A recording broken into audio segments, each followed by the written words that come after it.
call Halayu, Yahweh, Ba'ashem, Yahweh Shai, Ba'ashem, Kakadash. Double honors to the elders and the apostles of Great Millstone who rule well. Shalom and salutation to the hopeful elect, the Akim out there spreading the gospel throughout the four corners of the earth with sincerity and truth, presenting their bodies as a living sacrifice. Alright, you know, this is the brother Yahweh from the Great Millstone Chicago camp. Brother Tazawar. And you know, the brother had a lesson on his mind, so go ahead. Basically, just want to go in on how this truth should be your first priority. That's right. You know, no matter like what you got on the carnal side, you should always just think about this truth, you know, and put it first. This Psalm 77:12. I will meditate also of all thy works and talk of thy doings. So, you know, scripture say meditate daily, man. We go think of the Most High's commandments, man, all the day, man, all the day long.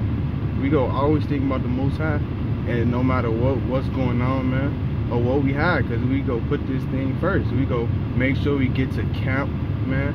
We go make sure we do our videos, no matter what carnal thing that's going on, because this is our job. This is the whole duty of man. That's right. That's why he said, even when you go back into the ancient world, he said, let it be fortlets, all right, between their eyes. They even had phylacteries, you know. They had like with the fringes, we wear the garment, we got the fringes. The fringes reminds us of the laws, the statutes, and the commandments, all right? This is always a constant reminder of the work, the law, statutes, and commandments, Yahweh Ba'ashem, Yahweh Shai, and the work that we were supposed to be doing.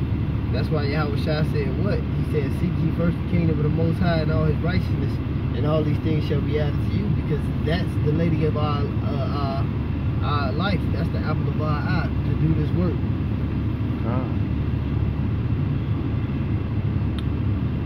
This is Luke chapter 14 verse 16. Then said, I started 16.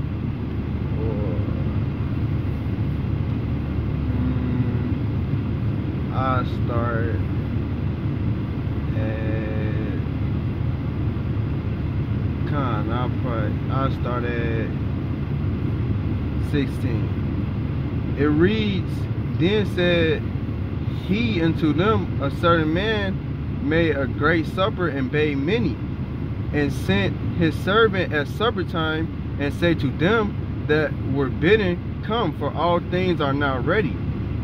Verse 18. And they all with one consent began to make excuse. So it was supper time, man. So the master called for all his servants to come, man, and the Lord, now he's not gonna wait on us, man. We gotta accommodate, we gotta come to the Lord, man. We can't tell the Lord make excuses, man. The Lord go defenestrate you, man. We gotta seek him 10 times more. The scripture, the Lord ain't gonna seek us 10 times more. We gotta seek him 10 times more, all right? And hey, another thing about that, it said they all began to make an excuse. A sinful man making an excuse, man. All right? And if you ain't doing this work out of faith, it's a sin anyway, all right? So, there you go. The first said unto him, I have brought a piece of ground, and I must need go and see it. I pray thee have me excused. So he bought land, man. So he said he must tend to him instead of attending to what his master said. So he has to be excused. He was entangling with the world, affairs of this world. That's why the scriptures say, no man what? Preparing himself for war. A soldier, a good soldier in Yahweh Ba'ashem, Yahweh Shai, he does not entangle himself with the affairs of this world. Now, it's priorities and the things we got to do, but that's not our ministry. That's not our service to Yahweh Ba'ashem, Yahweh Shai. That's not our job. Go ahead. Verse 19. And another said, I have brought 5 yoke of oxen, and I go to prove them. I pray thee have me excused. So and he bought this ox, and he wanted to train his ox, man, and prove his ox. So he asked his master, can he be excused, man? And it's all still worldly things, carnal things, man. And verse 20 said, and another said, I have married a wife, and therefore I cannot come. So he has a woman, man. So he said, I got tend to my woman, man. I just married a woman, so I cannot come and serve his master, man. All excuses. All excuses, man. All carnally things, man, of this world. You know, the Lord said to be carnally minded is death. So these, man, that's like us making an excuse, man. We got to come to the line and try to, we got to present our body as a living sacrifice and come to the land or do whatever we got to do. And we just making excuses saying that we got this worldly thing to do, and we got that, when the truth should be first and foremost, man. Because you put the Most High above all these things. Of course, you know, we got jobs and we got things we got to attend to, but that should all revolve around the truth, man. God, hey, look, I got a precept for you. This is Sirach or Ecclesiasticus 38 and 24, just going into what the brother said. It says, this Sirach 38 and 24 said, the wisdom of a learned man cometh by opportunity of leisure, and he that hath little business shall become wise. How can he get wisdom that holdeth the plow, and that glorieth in the gold, and that driveth oxen, and is occupied in their labors, and who talketh of bullocks? Alright, so you're not going to attain this wisdom of Yahweh Shem Yahushai, the wisdom, being the things that's vital, the things that pertain unto salvation, you know, being entangled with the affairs of this world, being caught up in the works and you know, the things that you have to do. And these are things that you have to do, but they ain't our priority. Go ahead. Verse 21 says, so that servant came and showed his Lord these things.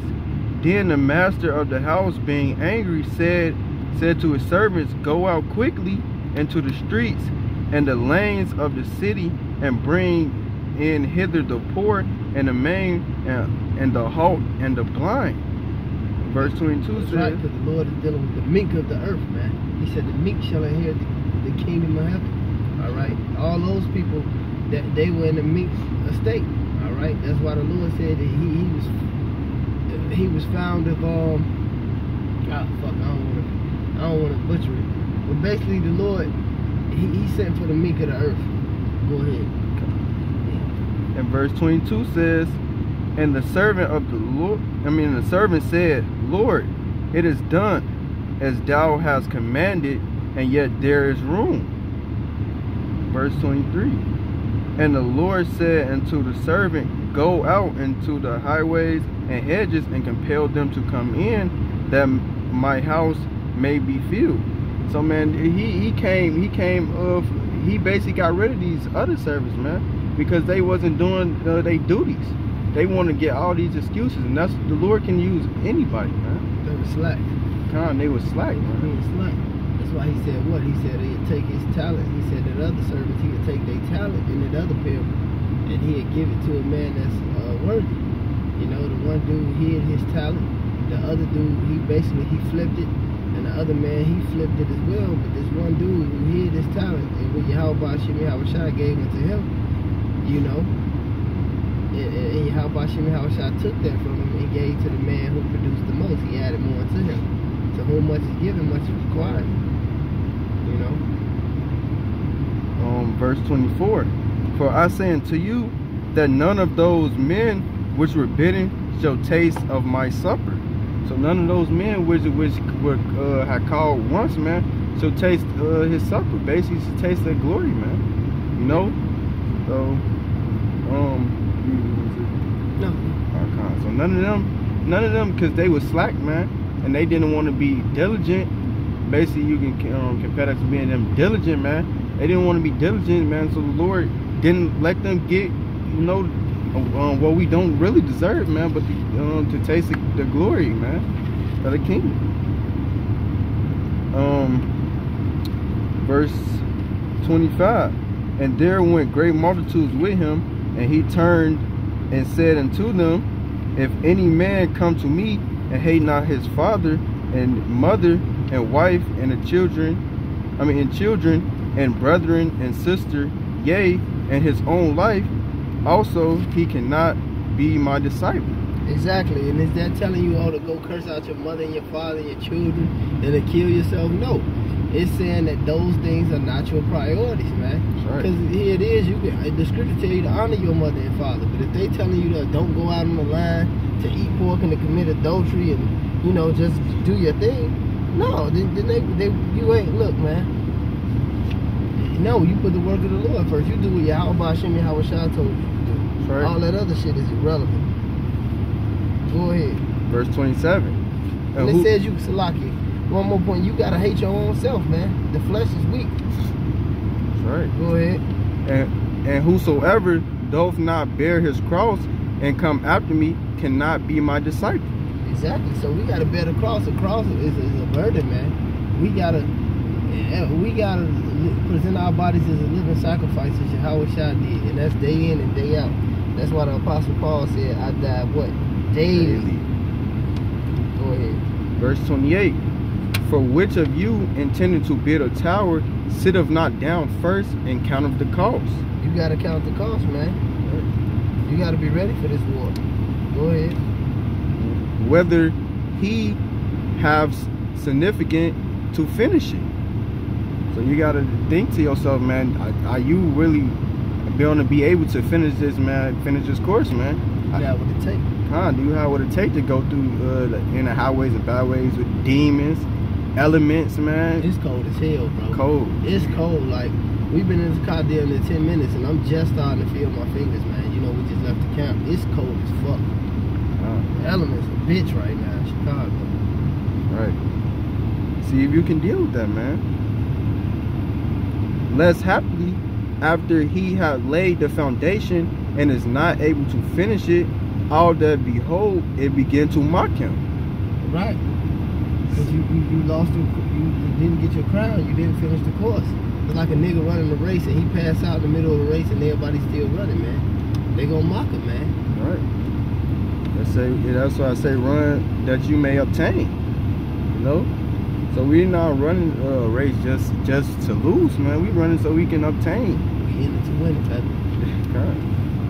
Saying this man began to build and was not able to finish. So, man, it said it was better if you have not known these things, man. You know, I was gonna say, get that Luke. We can finish with that Luke. That Luke 9:62.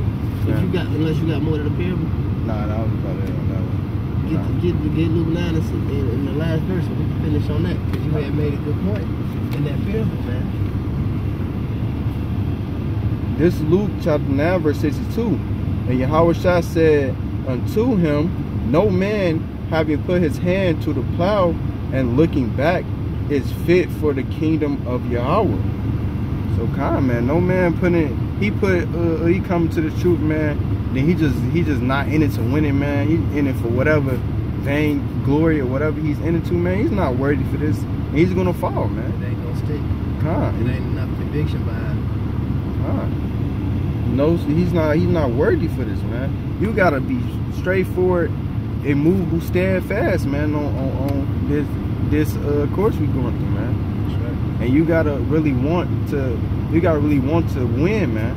Really want to get the kingdom of heaven, man. You gotta really want to be in the Most High's good graces. You gotta count the cost. You gotta know what salvation is, and know that everything that we doing and everything that we going through is and like it says, and I think that Romans, you can't even compare it, man.